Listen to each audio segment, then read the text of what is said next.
প্রযুক্তি প্লাসের পক্ষ থেকে আপনাদের সবাইকে স্বাগতম জানাচ্ছি। জাভাস্ক্রিপ্ট টিউটোরিয়ালের এই পর্বে আমরা টার্নারি অপারেটর সম্পর্কে ভিডিও টিউটোরিয়াল শুরু করছি। টার্নারি অপারেটর হচ্ছে কন্ডিশনাল লজিকের একটা শর্ট ফর্ম বা আপডেটেড ফর্ম। আমাদের কন্ডিশনাল লজিকের ক্ষেত্রে ইফ এলস লিখতে হয়, কিন্তু টার্নারি অপারেটরের ক্ষেত্রে প্রশ্নবোধক চিহ্ন এবং ক্লোন লিখলে হয়ে যায়। যেমন এই কন্ডিশন শুধুমাত্র এখানে কন্ডিশন আকারে লিখতে হবে, তারপর একটা প্রশ্নবোধক চিহ্ন দিতে হবে। এই কন্ডিশন সত্য হলে যে যে স্টেটমেন্টগুলো এক্সিকিউট হবে সেই স্টেটমেন্টগুলো এখানে লিখে দিতে হবে। আর যখন কন্ডিশনটি সত্য হবে না, তখন যে যে কন্ডিশনগুলো বা যে যে স্টেটমেন্টগুলো এক্সিকিউট হবে সেইগুলোকে এখানে লিখে দিতে হবে। সর্বশেষ একটা সেমিকোলন দিয়ে এটাকে শেষ করতে হবে। আমরা একটা এক্সাম্পল দেখি। আমরা এক্সাম্পলে এসে দেখতে পাচ্ছি যে এই যে আমাদের কন্ডিশন মার্কস, তারপর হচ্ছে 40, এই কন্ডিশনটা আমরা এখানে রেখেছি। তারপর কন্ডিশন যদি সত্য হয় তাহলে একটা টেক্সট আমরা এখানে দিয়ে দিয়েছি, আর কন্ডিশন যখন মিথ্যা হবে সেই টেক্সটটা আমরা ক্লোনের পরে দিয়ে দিচ্ছি, এবং সব শেষে আমরা একটা সেমিকোলন দিয়ে এটাকে শেষ করছি। তো চলুন আমরা কোড এডিটরে চলে যাই, গিয়ে আমরা একটু কোড করে দেখি কিভাবে এটি কাজ করে। তো এই হচ্ছে আমাদের কোড এডিটর। এখানে এসে আমরা প্রথমে একটা ভেরিয়েবল নিচ্ছি মার্কস। এই ভেরিয়েবলের ভিতরে একটা ভ্যালু অ্যাসাইন করছি 50। তারপর প্রথমে আমরা ইফ কন্ডিশন দিয়ে কাজ করব, তারপর হচ্ছে আমরা টার্নারি অপারেটরের কাজগুলো দেখব। তো এই মার্কস যদি আমাদের greater than or equal to 40 হয়, তাহলে আমাদের পাস হয়ে যাবে। তাহলে আমরা কি এখান থেকে শো করব? Console dot log.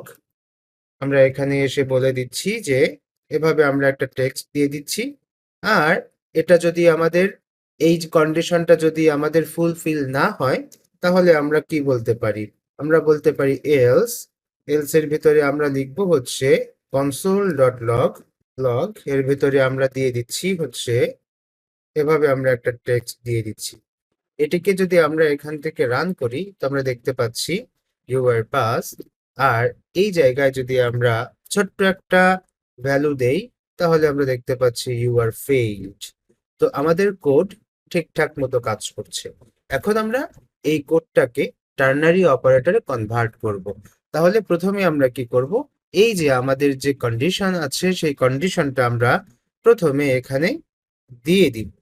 দেওয়ার পর তারপর আমরা এখানে একটা প্রশ্নবোধক চিহ্ন দিব।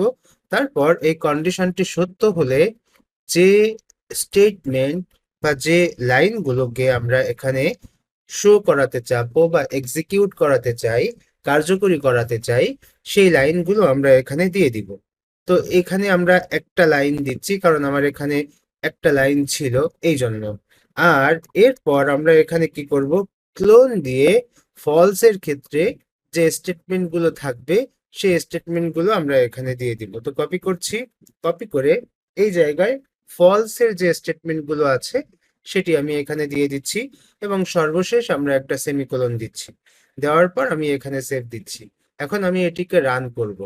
তো সেক্ষেত্রে আমার উপরের এই অংশটুকুকে কমেন্ট করতে হবে। আমি কমেন্ট করছি এবং এখানে এসে আমি একটু রিলোড দিচ্ছি। রিলোড দিয়ে দেখতে পাচ্ছি আমাদের কোড কিন্তু এখনো রান করছে। তো আমরা এখানে একটা বড় ভ্যালু দিয়ে দিচ্ছি। দেওয়ার পর এখানে এসে আমরা আবারও রিলোড দিচ্ছি, দেখতে পাচ্ছি যে ইউ আর পাস।